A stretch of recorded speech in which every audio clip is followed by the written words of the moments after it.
Alrighty, here we go for another one. Extremism. Extremism. Extremism. Okay. Extremism is a strange word. It fits the time. It really does.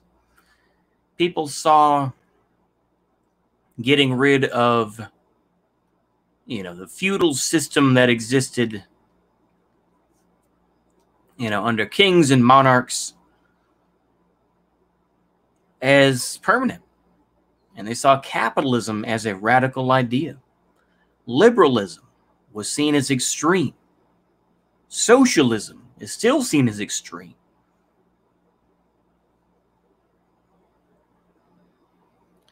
They see balkanization as an extreme idea of the United States. The U.S. shouldn't break apart, They'll talk endlessly about America's horrible history. But we need to hold together as a country, though. This is, kind of like what I was talking about in the other video about pragmatism. Where, the U.S. has made mistakes, with slavery and, the redlining and the, all these other issues that you can bring up, immigration, et cetera, the, politicians lying, the pollution. Like I say, the list can go on and on. We could talk about it for days, probably, of everything that the United States has done bad to its own people and done worse to the world. The invasions, of course, across most countries, across most continents, if you want to call it that. But extremism, balkanization, is still considered bad. We need to hold together. The reality is, though, is that extremism, whether it's Marxist-Leninism, Maoism, or even just Marxist-Leninism, plain and simple, it's now seen as extremism. We've seen that Joe Biden is going after extremism more and more. Well, more specifically, his administration is going after extremism. Why is that? Why is extremism on the rise, ultimately, amongst people? Why are people joining Antifa? Why are people, becoming far right, or whatever the case may be, right? Why are they doing this? Why are they getting involved with this?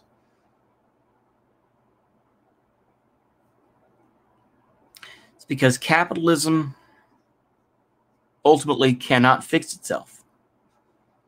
It has tried and failed. They have given just enough. That is the key phrase, just enough. We give just enough to people to keep them happy. The average people. We give them just enough. We keep them pacified with sports, particularly, the white boomers. We promise to defund the police. When in reality, then, of course, you have, in New York City, of course, they are refunding the police as much as possible. The issues of climate change. Oh, we're making more, sustainable products, this and that, but it's really your fault. Now, of course, you can blame this on humanity. Of course, you can, to a point. But I'm going to take the leftist road in this case. I'm going to take the leftist road and say, no, it's capitalism's fault. And that if we lived in a more equal, and I can't, no. I'm not going to completely go down that road. But I will say, though, is that capitalism cannot fix itself. People trying to talk about reform. You'll have, it's been a while since I've mentioned him, so I'll mention it here, but you'll see Kevin Castley go on and on about these horrible companies and all this sort of thing. But he'll still support capitalism. He'll just try to promote protectionism, as if that's really a thing. The U.S. doesn't, and more specifically, capitalism does not operate on pure protectionism. It doesn't. Not anymore. It used to. But the thing is, though, that limited their profits. So they did away with protectionism. The thing is that China is on the rise, partly because I'm going to sound somewhat more of an Americanist when I say this, but it's because we let them. We gave them the keys. The U.S. willingly sent jobs to China. They willingly did it. They willingly sent information to China and Taiwan because it's cheaper. They sent them to Singapore and Japan. We willingly did this. That's not to say they wouldn't have come up with it on their own. Let's not go that far. No. But to say that, in terms of finding a high-paying job without a college degree and without experience,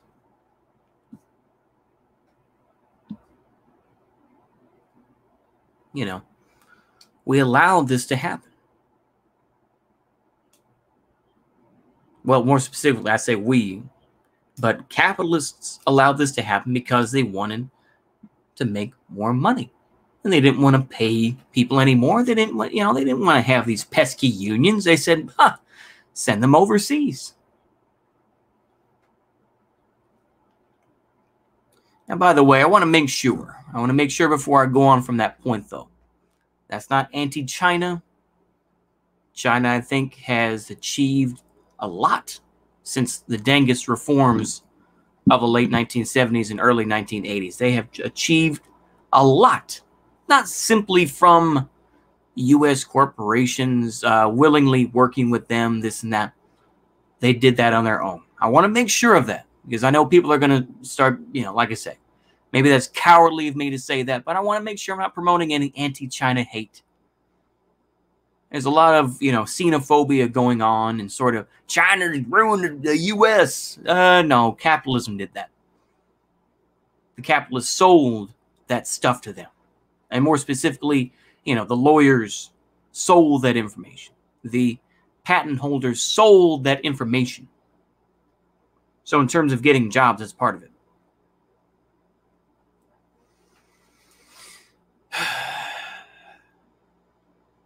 Capitalism co-ops ideas.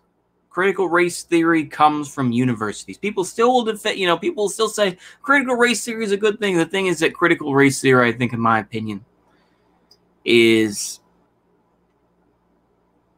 just bringing other folks into the fold. That's what it means. What does that mean? That means bringing black folks deeper into the fold to say, yeah, you're part of this too now. Bringing Hispanos, Asians into the fold to say, yeah, white folks will be less. Ultimately, let's not go there. But let's just say that there will be folks behind the scenes. But the public face is going to be a darker hue of skin color. I'll put it that way.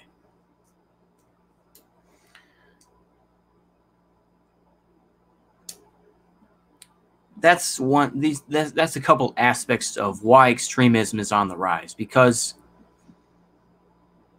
we see that capitalism can't provide that. We see a country that isn't willing to invest in infrastructure. We've talked about it. Joe Biden has talked about, more electric cars went there and, I said, I'm going to run you over if you don't get out of my way, right? When he was in that Ford F-150 or whatever, right?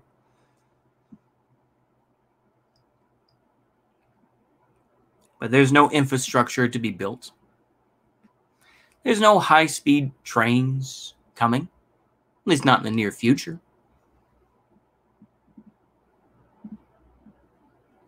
We see a country that is continuing to rely on old grids. We've seen, of course, the Pacific Northwest. I was born in Washington State.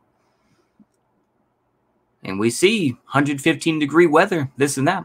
Something that we've seen down here plenty of times. We've seen that 115-degree weather down here all the time. But now that it's happening up there, wires are melting. All this sort of stuff, right? The grid isn't prepared. And local governments promise all these sorts of things, and they provide little support. This is another reason. So the national factor of jobs, the lack of infrastructure, the culture. Let's talk about culture. Like I say, we could talk about how rap music is awful or rap music isn't what it used to be. I could do that, but let's go deeper than that. Are there stimulating movies about, different subjects that go on? No, not as much. No. You have movies like, I was looking through Marlon Brando's filmography, and you see Viva Zapata, this and that. Do you see movies nowadays talking about, I don't know, let's say the Sandinistas in the United States? No, because they weren't a threat. I guess. Well, they were a threat. I'll put it that way. But they can't be co-opted. I'll put it that way. Malcolm X. They've put out movies about him because they have changed that image. They want to portray a certain image of that. People make movies like Straight Outta Compton instead, right? So that they could keep people stupefied to say, oh, yeah, look at these fancy rappers. Look at what they did, what they achieved, by, producing hip-hop music, right? I said I wasn't going to, but I'm going to do it. So, oh, well. Extremism. One person's extremism is another person's liberation, right? Just the same thing as people would say one person's terrorism is another person's freedom struggle, right? Zionists will say that the King David Hotel, while it was bad, it was ultimately the British fault. It was ultimately their fault because they didn't alert people. Right? The destroying of Deir Yassin was needed because these Arabs were fighting back. How dare they? Extremism, much as beauty, is in the eye of the beholder. Extremism is something that only seems extreme to the ordinary person or to the corporation.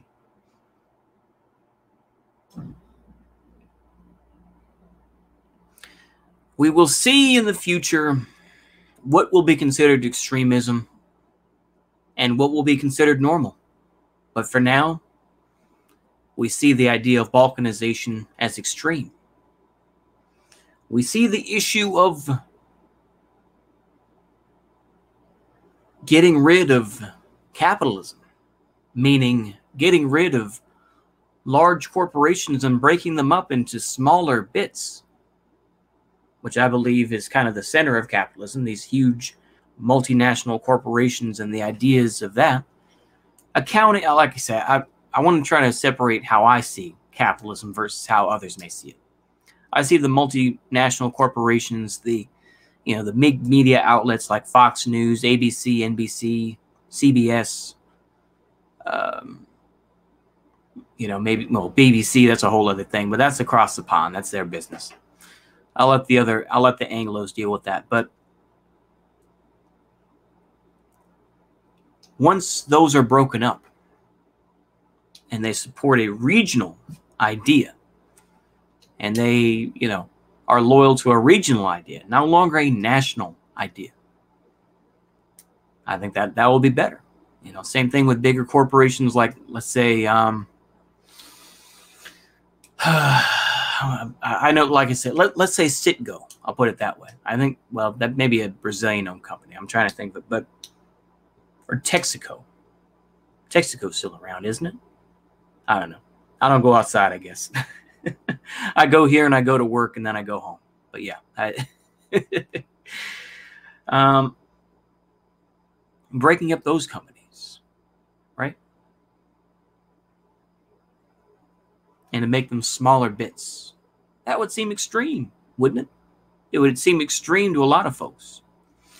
Or someone that's making over, $100,000 to pay this much in taxes to donate their time or whatever the case may be, right? This is already implied in some cases, but it's not actual practice necessarily. They do it out of a sense of goodness and a sense of lip service to ordinary people, right?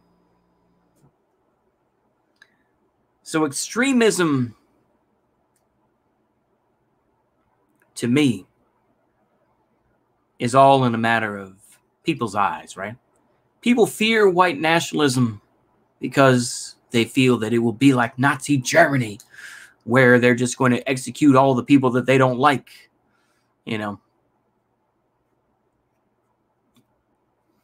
And what I would say to that, though, is that any different than what, a Maoist group would be or whichever? That's a form of extremism as well.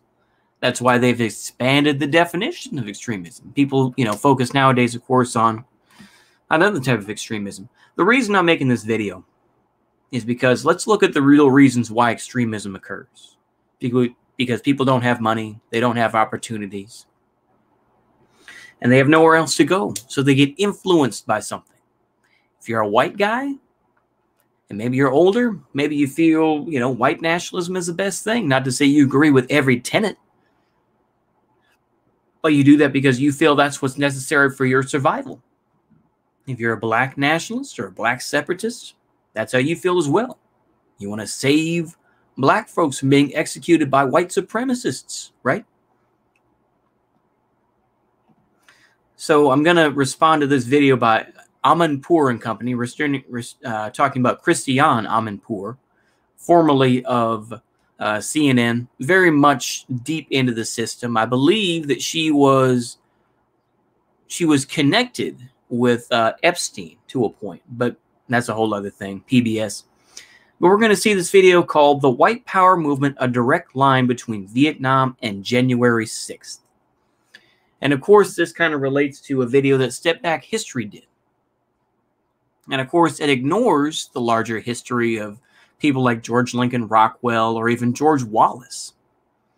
But, like I say, they don't want to talk about that. They'll probably just talk about the order and, Matthews and all that other stuff, and David Lane, but they won't talk about the larger implications, and they especially won't talk about Yaki, and all that other sort of stuff. But anywho, I'm going to be responding to that video next, so I hope y'all enjoyed that. It's kind of a teaser video that didn't necessarily do the best job, but it's good enough. That's my attitude. It's good enough. So stick around for that next video here that should be coming out within, let's say, 45 minutes or so. Hopefully y'all enjoyed that. So see you later, and a goodbye.